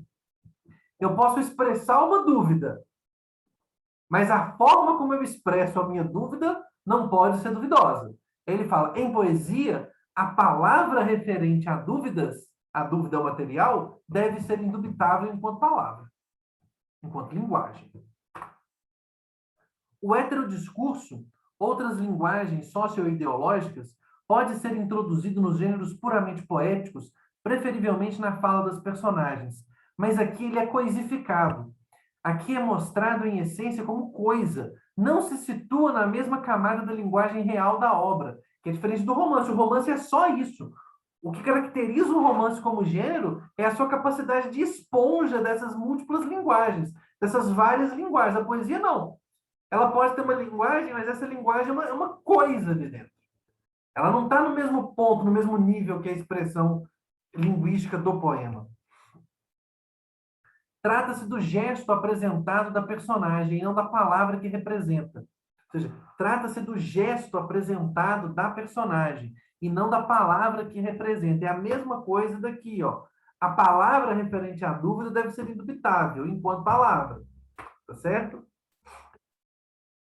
A linguagem dos gêneros de poesia, onde estes se aproximam do seu limite estilístico, torna-se frequentemente autoritária, dogmática e conservadora, fechando-se contra a influência de dialetos sociais extraliterários. Ou seja, bom, a gente estava vindo para isso, né? Então, a poesia é o quê? Ela é autoritária, dogmática e conservadora. Por quê? Porque ela está fechada à influência dos dialetos sociais extraliterários, ou seja, dos gêneros do discurso. Ela só dialoga consigo mesma, com a sua própria linguagem. Ela está fechada dentro de si mesma. Porque na poesia o que age são as forças centrípetas da língua. Na poesia o que age é o universo ptolomaico. É um universo em que está tudo centrado dentro daquela própria linguagem. Não está aberta para confrontação de linguagens, para confrontação de discursos. Bom, e aqui é importante, o Bakhtin faz essa nota de rodapé e eu acho essa nota importante, tá? É muito importante, que ele fala assim, estamos sempre caracterizando, é claro, o limite ideal dos gêneros poéticos. Ou seja, essa distinção que ele está fazendo entre poesia e romance, e prosa, é uma distinção ideal, entre tipos ideais, são tipos ideais, tá certo? Ou seja, a poesia e a prosa, existe uma variedade gigantesca de lugares intermediários entre esses dois universos distantes que ele está descrevendo aqui. Ou seja, em obras reais, são possíveis prosaísmos importantes. Existem inúmeras variedades híbridas de gêneros difundidos, sobretudo em épocas de substituição de linguagens poéticas literárias. Ou seja, o Bakhtin não está nos falando aqui que a poesia é sempre necessariamente isso. Tá? Uma outra questão que eu acho que é uma questão interessante a gente colocar para esse texto do Bakhtin, e que é uma questão que a gente vai se colocar nas próximas aulas também, principalmente na próxima, é o que ele está chamando de poesia aqui realmente? Assim, isso é uma pergunta que a gente sempre tem que se fazer para um teórico, né? Por exemplo, o teórico está aqui falando de romance e poesia. Ele está estabelecendo uma distinção entre romance e poesia. A gente tem que tentar sempre procurar o que na cabeça daquele teórico, ou seja, na cabeça do teórico significa o subentendido do texto, né? O que está subentendido naquele texto como os exemplos de poesia e de romance? Ou seja, quando o Bakhtin fala isso daqui, sobre o romance e sobre a poesia, será que o exemplo de poesia que está na cabeça dele é o Baudelaire? Será que o exemplo de poesia que está na cabeça dele é o Mayakovsky? Será que o exemplo de romance que está na cabeça dele é o romance francês do século XVIII? É o Cândido do Voltaire?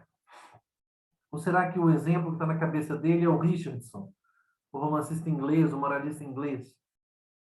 O que está na cabeça dele quando ele pensa em romance, quando ele pensa em poesia? No caso do romance, é mais evidente.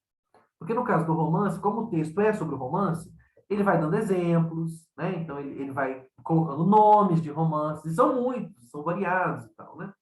Como o objeto de estudo dele é romance, a visão dele sobre o romance é mais diversificada, mais matizada, mais rica, né?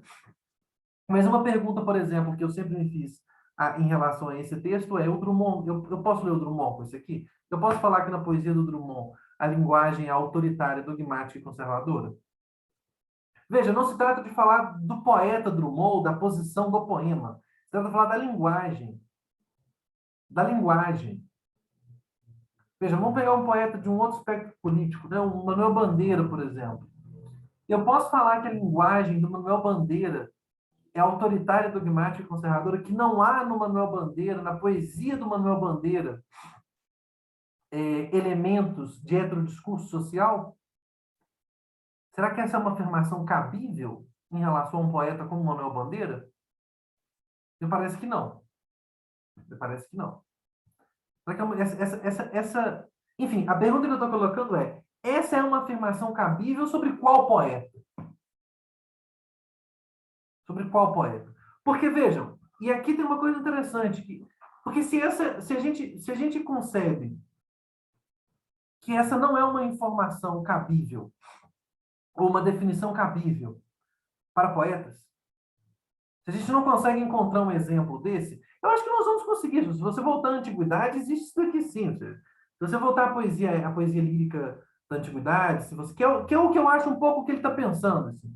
É, é, enfim, a resposta mais próxima que eu consigo chegar.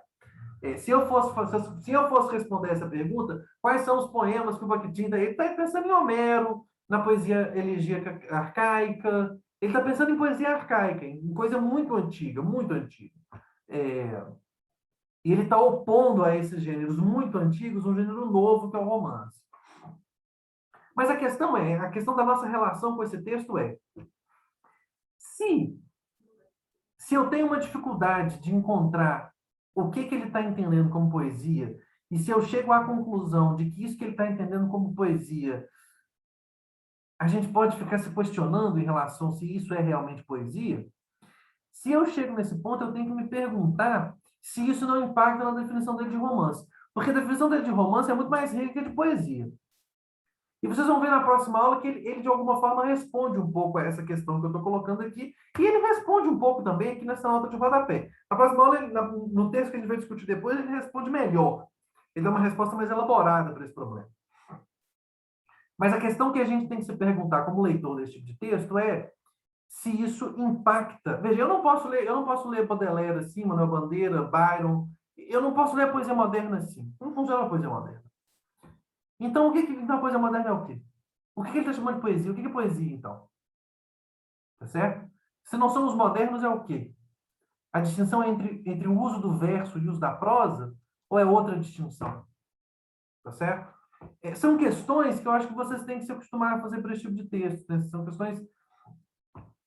questões significativas, eu acho. Assim. E importantes de se fazer para esse tipo de texto. Tá? Ainda mais para um tipo de texto que joga com uma oposição como essa. Porque aqui ele joga como uma oposição. Ele usa a poesia como pano de fundo, que ele não define bem, para colocar em evidência o que ele está chamando de romance. Só que se o que ele está chamando, só que se esse pano de fundo dele tiver ruim, isso pode produzir um problema metodológico. Não estou falando que isso produz. Não estou falando que isso produz. Não estou falando que a definição de romance dele é prejudicada por isso. Mas a gente tem que levar em consideração que tem uma opacidade nesse pano de fundo, ou pelo menos tem uma não especificidade do que é esse pano de fundo exatamente poesia. Né? Ele não dá um exemplo disso daqui, por exemplo. Como eu falei para vocês, ele tem capítulos magistrais em que ele dá exemplos assim, faz análises que a gente fica de queixo caído com as análises que ele faz sobre os romances específicos. Nesse livro aqui, específico sobre o Dickens, tem análises que a gente fica de queixo caído em relação ao que ele está falando. Mas ele não vai fazer uma análise dessa em relação ao poema. Ele não vai analisar o poema em contraposição. É uma teoria do romance, óbvio. O assunto aqui é romance, não é poesia. Mas a pergunta é: isso não interfere? Essa imprecisão, essa inespecificidade, essa opacidade em relação ao que ele está chamando de poesia, não tem alguma consequência do ponto de vista metodológico na validade do que ele está falando sobre romance? Fica a questão aí para vocês é, é, é, é, refletirem sobre ela. E eu acho que é uma questão muito significativa, viu? Não acho que seja uma questão, não acho que seja uma questão banal, não.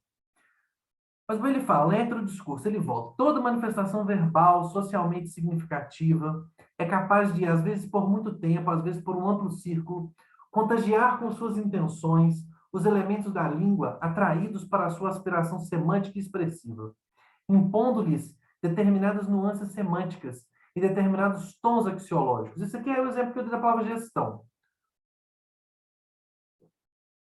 Ou seja, manifestação verbal socialmente significativa. A palavra gestão. Ela é, às vezes, ela é capaz, às vezes por muito tempo, às vezes por um amplo círculo, contagiar com suas intenções, ou seja, o aspecto ideológico da palavra gestão, ou seja, a palavra gestão como algo positivo. Gestão como boa gestão. Gestão como significando uma boa administração dos recursos. Com suas intenções, os elementos da língua, atraídos para sua aspiração semântica expressiva. Ou seja, quando eu digo gestão, eu tô me referindo não à gestão como modelo abstrato de organização, mas a um determinado conteúdo ideológico que entende como que eu devo organizar os recursos sociais, parará, parará, parará. Ok?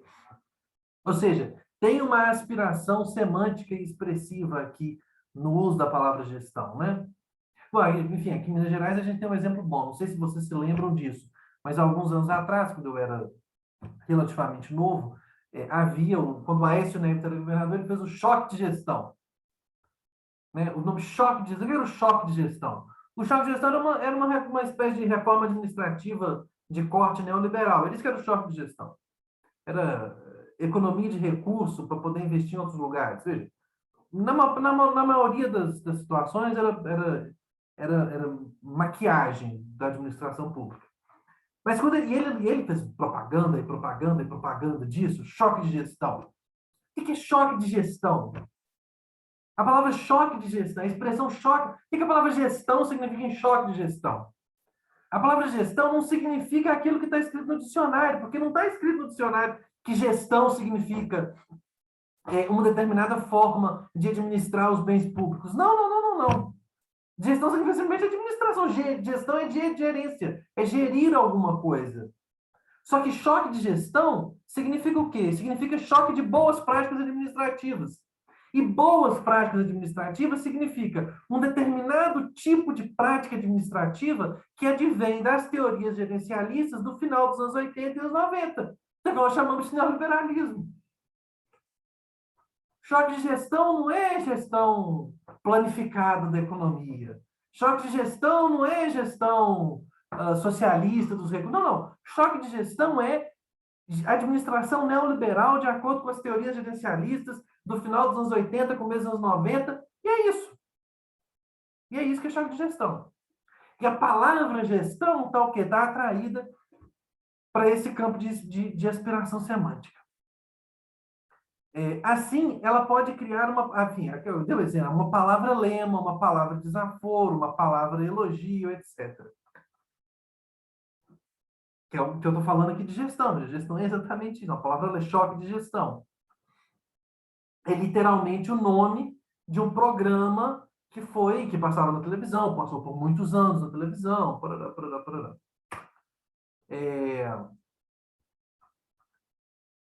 Ele continua definindo o romance, né? O romance, vejam que ele falou que a poesia, algumas citações atrás, ele falou que a poesia, ó, ela é o quê? Do Ptolomaico, né? Não, tá aqui nessa, não. Aqui, ó, a língua é um gênero, um universo ptolomaico, único e singular. O romance é o quê? Isso muitas páginas depois, né? Ou seja, isso aqui na página 167, fora, inclusive, do capítulo que nós estamos discutindo. Depois ele fala: o romance é uma expressão da consciência linguística galileniana que rejeitou o absolutismo de uma língua única e singular. Ou seja, que entende que a língua é uma articulação múltipla e variada. Isto é, rejeitou o reconhecimento de sua linguagem como o único centro verbosemântico do universo ideológico e que apercebeu a multiplicidade de linguagens nacionais e principalmente sociais, igualmente capazes de serem línguas da verdade, assim como linguagens relativas, objetais e limitadas dos grupos sociais, das profissões e do dia a dia. Veja,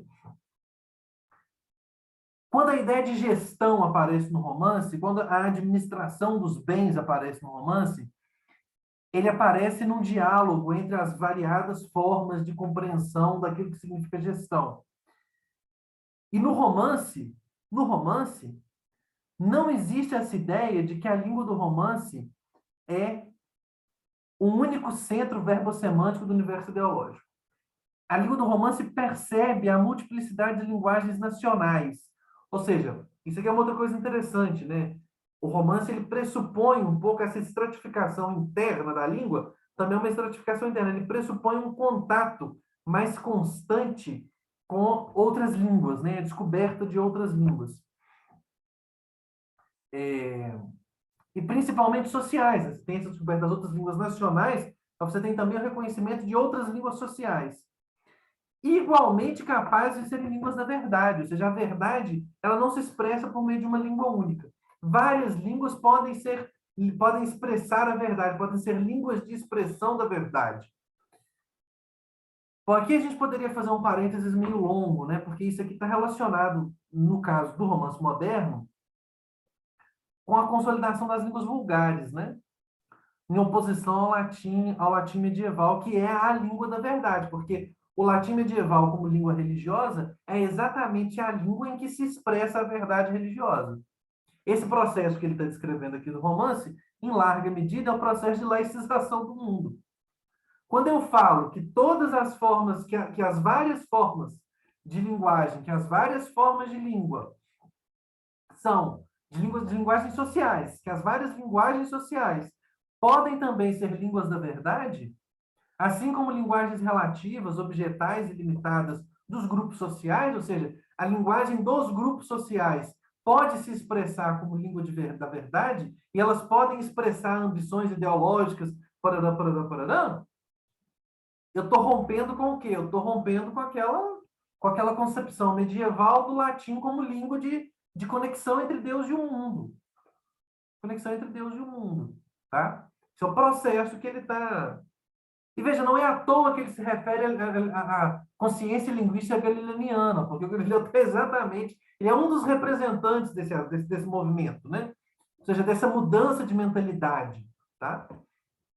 Vocês vão ver no próximo texto que vai ficar bem claro também, assim, que o romance para o Bakhtin ele está relacionado com uma mudança de uma mentalidade primitiva que está representada aqui na poesia e uma espécie de modernismo linguístico, de modernidade na linguagem. Tá? O que vai aparecer depois lá como discussão histórica, aqui está como discussão linguística. O romance pressupõe uma descentralização verbosemântica de um universo ideológico, certo desamparo linguístico da consciência literária, que perdeu o meio linguístico incontestável e único do pensamento ideológico, o latim. Ela perdeu o quê? O meio linguístico incontestável e único do pensamento ideológico, o latim eclesiástico, que apareceu entre linguagens sociais no âmbito de uma língua e entre línguas nacionais no âmbito de uma cultura, de um universo político-cultural. Ou seja, a língua da verdade, subitamente, é só mais uma língua. É subitamente só mais uma língua. Bom, a gente poderia, adiantando já uma pergunta que eu vou fazer, que eu vou colocar daqui a pouco, ou seja, a gente poderia se perguntar se isso daqui não é o que o cara está chamando de burguês, de mundo burguês. Então, quer dizer que esse aqui é um mundo burguês, né? Porque isso que eu estou descrevendo aqui é o quê? O surgimento do mundo burguês. Isso aqui é a compreensão clássica daquilo que nós entendemos como mundo burguês. A Revolução Galileniana, o fim da mentalidade religiosa, parará, parará, parará.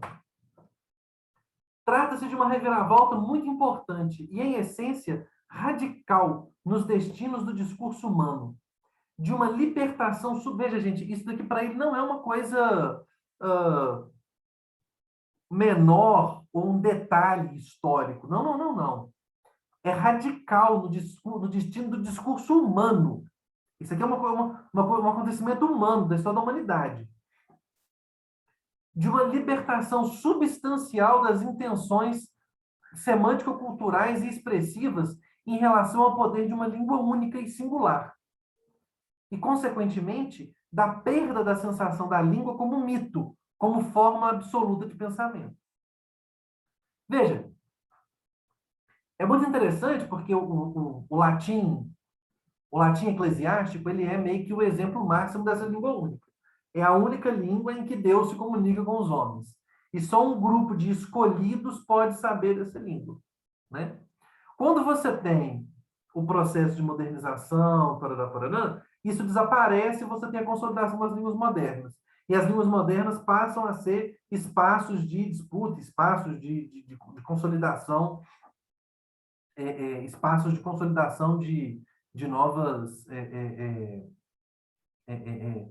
de novas estruturas sociais, veja. Ou seja, subitamente, as formas de linguagem do dia a dia podem também ser formas de linguagem de expressão cultural, tá certo?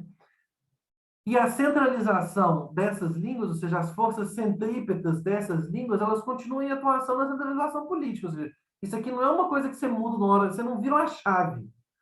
Tá? Vocês vão ver que, aliás, o Bakhtin é exatamente o contrário disso. Você não vira uma chave. As forças centrípetas, elas continuam atuando. Mas as forças centrífugas, as forças de descentralização, as forças de distensão da linguagem, atuam com mais força do que elas atuavam antes. A partir do momento em que elas passam a atuar com mais força, surge o romance. Bom, e aí vem a realidade, né? E aqui esse é um trecho muito importante, assim, eu acho isso um trecho importantíssimo, inclusive para a gente poder polemizar com o Lukács que a gente estava vendo nas aulas passadas. Todas essas linguagens, até onde não estão personificadas no herói, ou seja, até quando essas linguagens não estão sendo usadas por um personagem específico, pelo herói, são social e historicamente concentradas e são objetais em diferentes graus.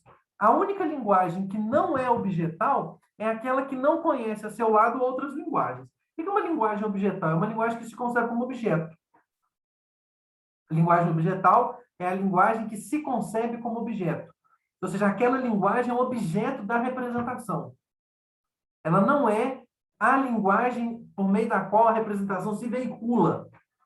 Ela é uma linguagem que funciona como objeto. Ela se percebe como objeto, como coisa, tá? E por isso transparece por trás de todas elas as imagens de falantes em trajes sociais e históricos concretos. Ou seja, todas essas linguagens são social e historicamente concentradas. E elas são objetais. E por isso, porque elas são social e historicamente concentradas e porque elas são objetais, por trás de todas elas transparecem a imagem de falantes em trajes sociais e históricos concretos. Concretos. Ou seja, a palavra gestão, se um personagem no romance falar a palavra gestão, esse personagem tem uma roupa, tem um jeito de ser, vem de um determinado círculo social. Se o personagem fala a palavra gestão, se o narrador fala a palavra gestão, ele está se identificando ideologicamente. Ou então ele está usando como paródia. Se ele está usando como paródia, se ele está parodiando a palavra gestão, se existe um distanciamento em relação ao sujeito que fala e a expressão da palavra gestão, ele também está se posicionando. Ele também está se colocando como um sujeito social histórico concreto. Ou seja, esses heterodiscursos, você pode ver atrás deles, todos eles, você pode ver sujeitos concretos, pessoas concretas. O que caracteriza o gênero romanesco não é a representação do homem em si. Veja, aqui a polêmica com o Lukács está armada. Mas exatamente a representação da linguagem. Contudo, para se tornar imagem ficcional, a linguagem deve converter-se em discurso em lábios falantes, combinando-se com a imagem do falante que representa um universo social ou um pequeno universo em estado nascente, ou, ao contrário, em estado moribundo, em extinção. Ou seja, de um lado, você tem a seguinte concepção de que o que tem no romance não são pessoas, são os heterodiscursos, são as linguagens. Mas por trás das linguagens sempre tem o falante. Mas é a linguagem que está na frente do processo de representação. Eu represento um neoliberal no romance fazendo com que ele fale a palavra gestão, com que ele discuta a ideia de gestão. Tá certo? Bom, eu vou fazer só para finalizar aqui, eu vou fazer assim, colocar algumas questões, eu vou retomar isso daqui muito na próxima aula, mas eu já acho que tá bom para a gente, já dá para a gente colocar algumas questões. Isso aqui é uma coisa que nós vamos fazer com os outros autores também, pensar como que o Antônio Cândido está resgatando o Lukács e o Bakhtin, mais o Lukács do que o Bakhtin. como que o Auerbach está discutindo com o Lukács e com o Bakhtin também, como que eles entendem esse processo e tal, esse processo de comparação entre eles, né? Lá no Lukács, veja, o romance ele está dentro do gênero épico, mas ele é um épico diferente porque é um épico moderno, do mundo burguês, e não do épico homérico da antiguidade, mas está dentro do épico. O homem perdeu na modernidade o contato orgânico com a sua sociedade. O que caracteriza o romance para o Lukács é o quê? A perda do contato orgânico entre homem e sociedade.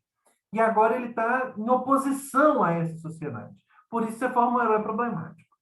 Né? E o romance, por Lukács, ele se forma ao longo do quê? Da sociedade burguesa. Vocês lembram lá do que estava falando, então? A luta contra o feudalismo, depois a sátira iluminista, a virada do romance histórico com o Scott, o grande romance realista e o romance decadente, o Flaubert e o Zola, que a gente viu lá na aula sobre o narrado de escrever. Ok? Então, o romance para o Lukács, então, mais uma vez, fazendo aquele exercício. Quando o Lukács escreve a palavra romance, quais são os textos que ele tem atrás na cabeça dele? Os textos que o Lukács está chamando de romance começam com Cervantes Rabelais. O romance, para ele, não começa antes nem depois. Começa com Cervantes Rabelais, que é a visão clássica, né? O Bakhtin já vai estabelecer uma oposição entre romance e epopeia. A relação entre romance antigo e romance moderno é muito mais importante para ele. Né? Não sei se vocês já tiveram algum contato, na próxima aula isso vai aparecer bastante, não sei se vocês já tiveram algum contato com a ideia do Bakhtin sobre a sátira manipeia. A importância da sátira manipeia, que é a sátira cujo personagem é o Menipo, para a consolidação do romance. Ou seja, o Bakhtin ele vê uma oposição entre Homero e o romance e uma relação entre o romance antigo grego e latino, Satiricon, o Asno de Ouro, o romance grego e latino, e o romance moderno. O romance de cavalaria, o Bakhtin vai tratar do romance de cavalaria pré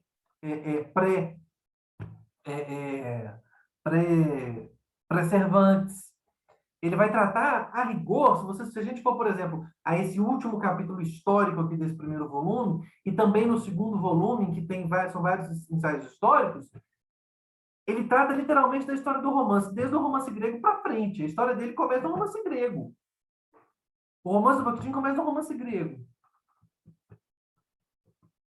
Para o Bakhtin, o romance corresponde a uma mudança na forma de conceber a relação entre a sociedade e a linguagem. Certo? A pergunta que eu deixo para vocês é que essa mudança não é exatamente o que a gente entende como mundo moderno, mas não é assim que funciona para o Bakhtin. Veja, nós não... Para nós, sim. Veja, eu poderia dizer aqui de forma simplória para vocês que sim, que isso daqui que ele está descrevendo se chama o quê? Mundo moderno. Isso daqui de revolução da coisa isso aqui é um mundo moderno. Só que o Bakhtin não é assim. Por que o Bakhtin não é assim?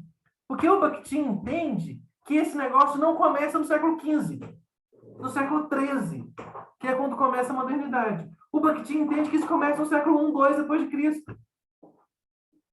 E não tem como eu falar em modernidade no século I, II depois de Cristo. Tá certo? Então, a pergunta aqui, não seria essa mudança exatamente a exceção do mundo moderno? Sim, seria. Só que não é para o Bakhtin. Para o Bakhtin é uma outra coisa. Que coisa é essa? Nós vamos ter que, na próxima aula vai ficar mais claro. Né? Enfim, que é o que eu disse aqui embaixo, tá bom? Bom, nós vamos ficar por aqui. Eu acho que deu para vocês entenderem aí, terem uma introdução aí no Bakhtin. Na próxima aula nós vamos discutir um texto bem menor. O terceiro livro é bem menor. O Romance como Gênero Literário, ele tem 2 ensaios. Nós vamos discutir só o segundo ensaio, que é o ensaio mais famoso, que é o Epos e Romance. E esse ensaio nós vamos discutir detalhadamente.